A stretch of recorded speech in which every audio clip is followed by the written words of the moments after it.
3, 2, 1.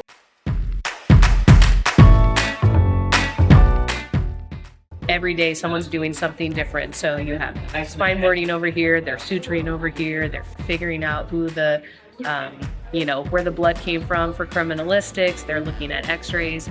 The kids are all doing different things every single day.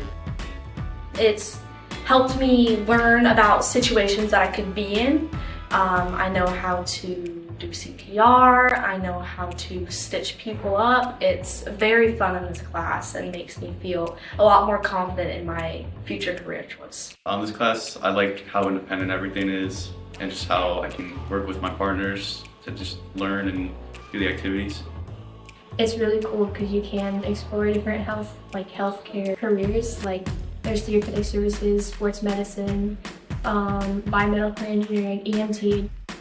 They get to do those hands-on activities where they're learning what skills they would need in that healthcare career, and it kind of puts the learning on them and they appreciate getting to figure it out on their own.